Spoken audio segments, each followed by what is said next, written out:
بسم الله الرحمن الرحيم ألف لام را تلك آيات الكتاب المبين إنا أنزلناه قرآنا عربيا لعلكم تعقلون نحن نقص عليك أحسن القصص بما أوحينا إليك هذا القرآن وإن كنت من قبله لمن الغافلين إذ قال يوسف لأبيه يا أبت إني رأيت 11 كوكبا والشمس والقمر رأيتهم لي ساجدين قال يا بني لا تقصص رؤياك على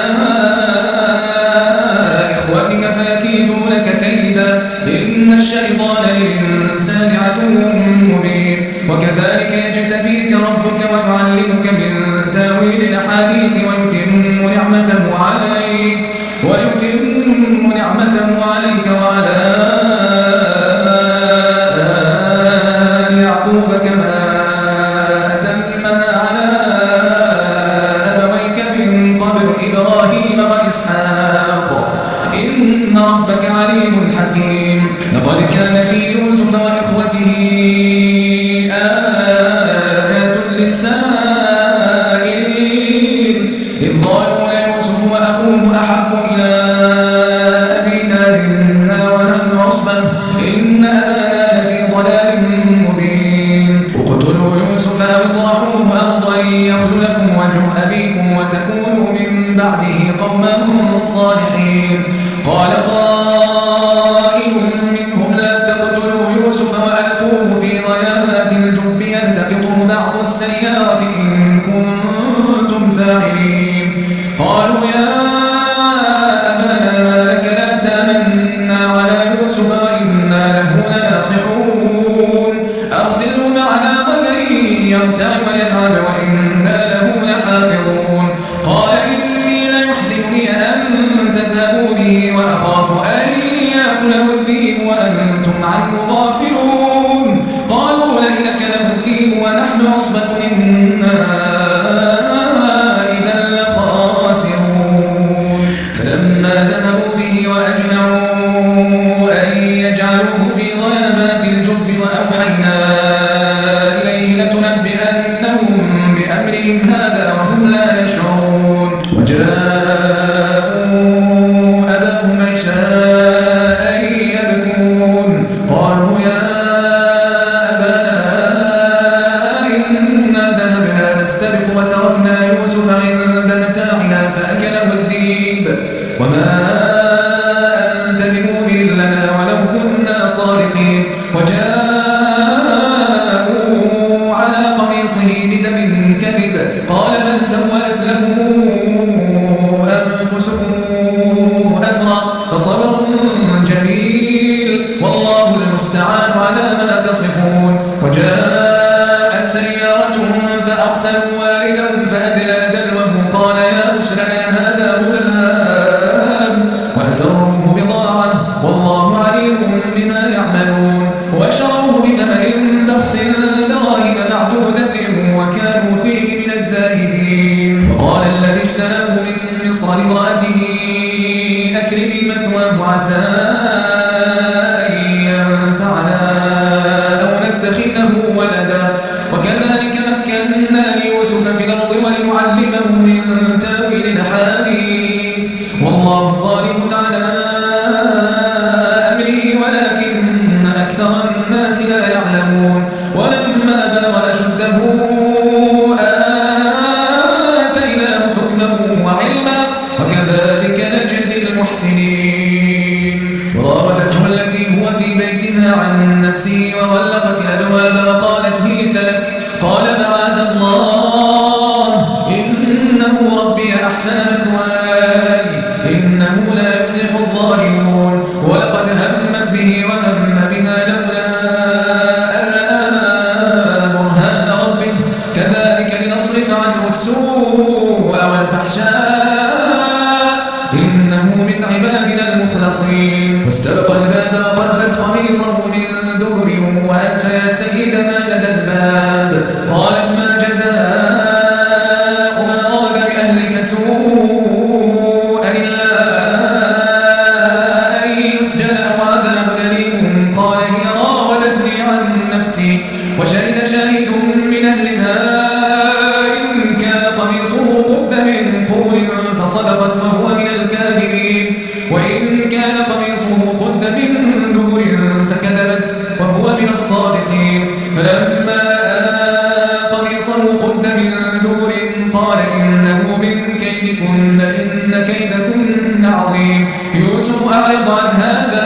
واستغفري لذنبك إنك كنت من الخاطئين.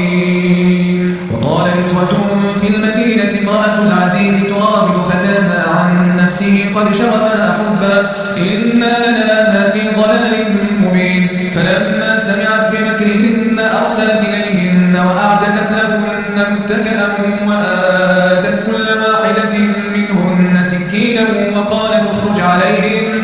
فلما رأينه أكبرنه وقطعن أيديهن وقلن حاش لله ما هذا بشرا إن هذا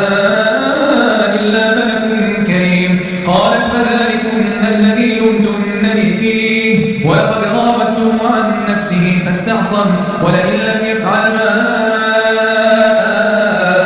آمره ليسجنن وليكونن من الصاغرين. قال رب السجن أحب إلي مما يدعونني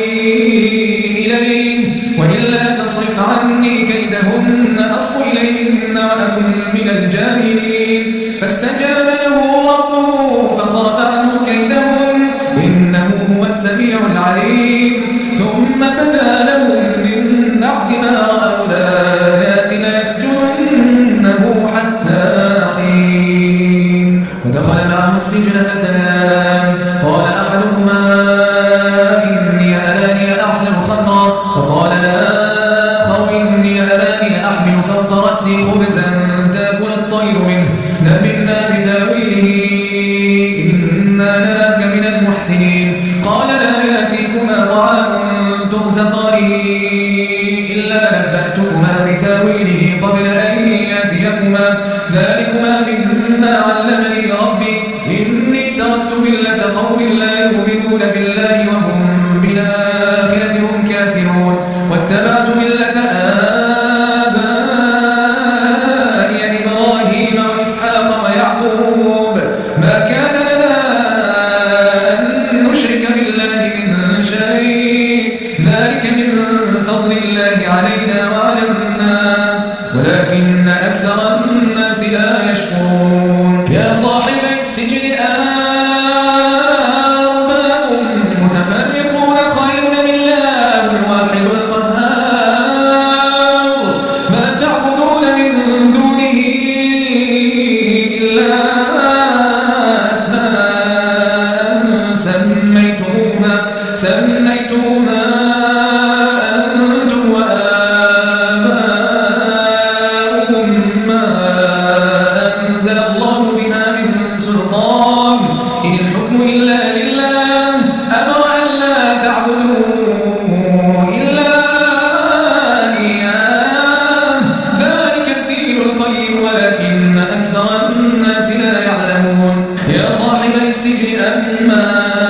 أحدكما فيسقي ربه خمرا وأما الآخر فيصلب فتأكل الطير من رأسه قضي الأمر الذي فيه تستفتيان. وقال للذي ظن أنه ناج منه اذكرني عند ربك فأنساه الشيطان ذكر ربه فلبث في السجن بضع سنين. وقال الملك إني أرى 7 بقرات سمان يأكلهن 7 عجاف و7 سنبلات خضر وأخرى يابسات. يا أيها الملأ وافتوني في رؤياي إن كنتم للرؤيا تعبرون. قالوا أضغاث أحلام وما نحن بتأويل الأحلام بعالمين. وقال الذي نجا منهما وادكر بعد أمة لنا أنبئكم بتأويله فأرسلون. يوسف أيها الصديق أفتنا في 7 بقرات سمان يأكلهن 7 عجاف و7 سنبلات خضر وأخرى يابسات لعلي أرجع إلى الناس لعلهم يعلمون. قال تزرعون 7 سنين دأبا فما حصدتم فذروه في سنبله إلا قليلا مما تأكلون ثم يأتي من بعد ذلك 7 شداد يأكلن ما قدمتم لهن إلا قليلا مما تحصنون ثم يأتي من بعد ذلك عام فيه يغاث الناس وفيه يعصرون. وقال الملك ائتوني به فلما جاءه الرسول قال ارجع إلى ربك فاسأله ما بال النسوة اللاتي قطعن أيديهن إن ربي بكيدهن عليم.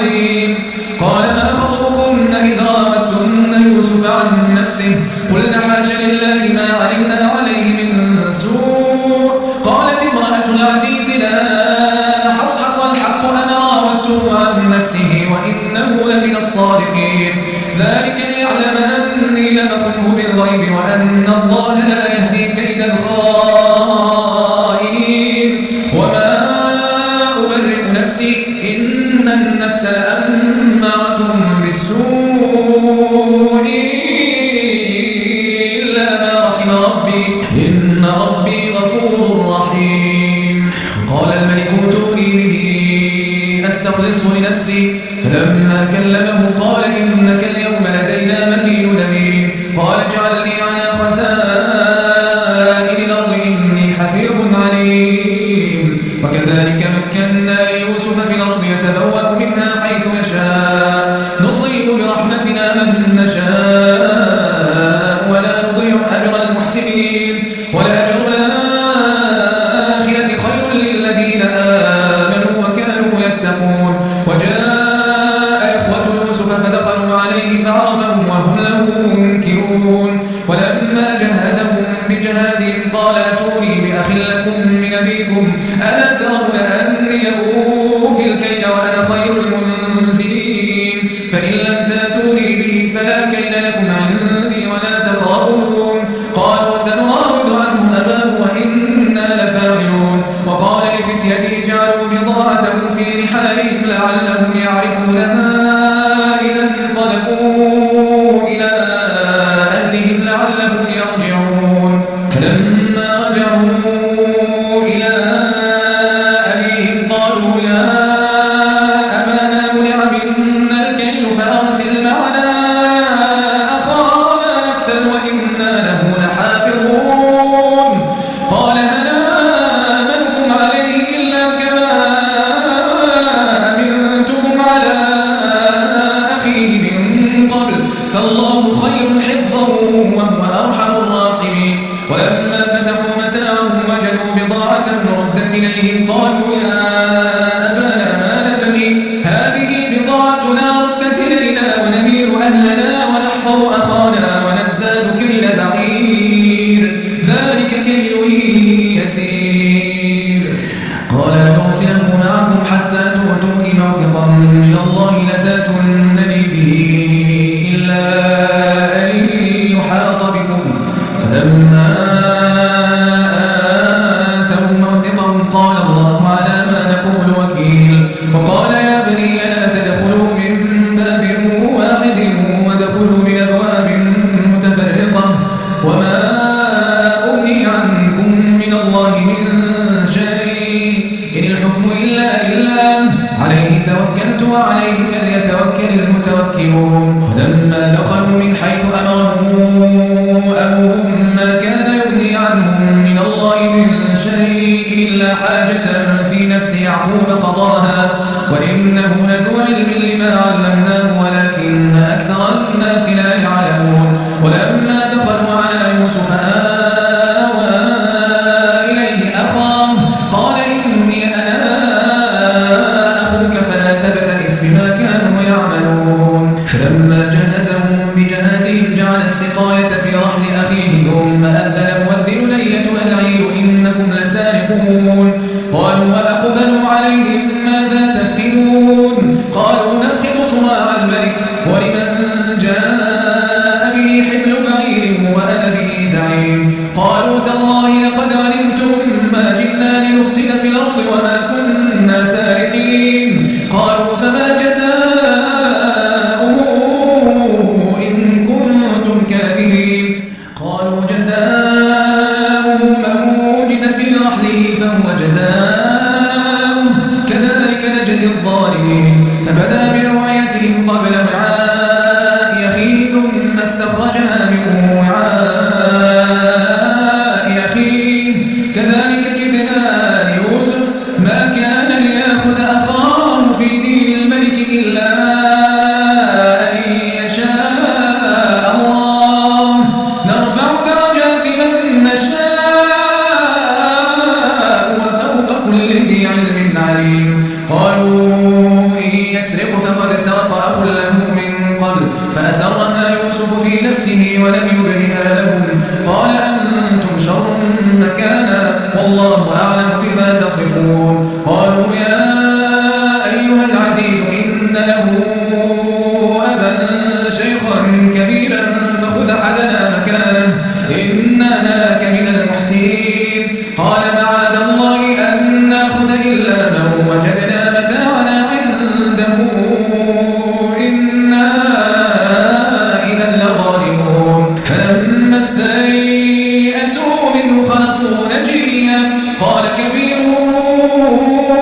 ألم تعلموا أن أباكم قد خذ عليكم موثقا من الله ومن قبل ما فرطتم في يوسف فلنبرح الأرض حتى يأذن لي أبي أو يحكم الله لي وهو خير الحاكمين ارجعوا إلى أبيكم فقولوا يا أبانا إن ابنك سرق وما شهدنا إلا بما علمنا وما كنا للغيب حافظين واسأل القرية التي كنا فيها والعير التي أقبلنا فيها وإنا لصادقون قال بل سولت لكم أنفسكم أمرا فصبر جميل عسى الله أن يأتيني بهم جميعا إنه هو العليم الحكيم وتولى عنهم وقال يا أسفا على يوسف وابيضت عيناه من الحزن فهو كظيم قالوا تالله تفتأ تذكر يوسف حتى تكون حرضا أو تكون من الهالكين قال إنما أشكو بثي وحزني إلى الله وأعلم من الله ما لا تعلمون يا بني اذهبوا فتحسسوا من يوسف وأخيه ولا تيأسوا من روح الله إنه لا ييأس من روح الله إلا القوم الكافرون فلما دخلوا عليه قالوا يا أيها العزيز مسنا وأهلنا الضر وجئنا ببضاعة مزجاة فأوف لنا الكيل وتصدق علينا إن الله يجزي المتصدقين قال هل علمتم ما فعلتم بيوسف وأخيه إذا أنتم جاهلون قالوا أئنك لأنت يوسف قال أنا يوسف وهذا أخي قد من الله علينا إنه من يتق ويصبر فإن الله لا يضيع أجر المحسنين قالوا تالله لقد آثرك الله علينا وإن كنا لخاطئين قال لا تثريب عليكم اليوم يغفر الله لكم وهو أرحم الراحمين اذهبوا بقميصي هذا فألقوه على وجه أبي يأت بصيرا وأتوني بأهلكم أجمعين ولما فصلت العير قال أبوهم إني لأجد ريح يوسف لولا أن تفندون قالوا تالله إنك لفي ضلالك القديم فلما أن جاء البشير ألقاه على وجهه فارتد بصيرا قال ألم أقل لكم إني أعلم من الله ما لا تعلمون قالوا يا أبانا استغفر لنا ذنوبنا إنا كنا خاطئين قال سوف أستغفر لكم ربي إنه هو الغفور الرحيم فلما دخلوا على يوسف آوى إليه أبويه وقال ادخلوا مصر إن شاء الله آمنين ورفع أبويه على العرش وخروا له سجدا وقال يا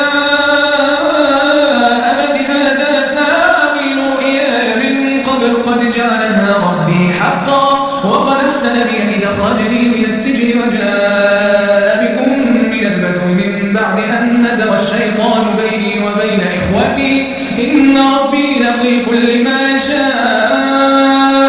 إنه هو العليم الحكيم رب قد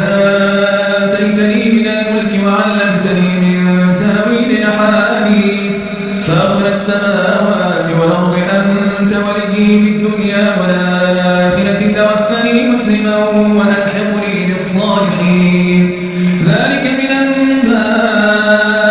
الغيب نوحيه إليك وما كنت لديهم إذا اجمعوا أمرهم وهم يمكرون وما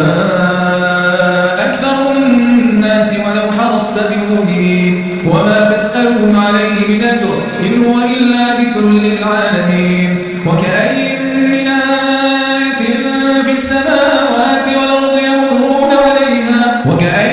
من آية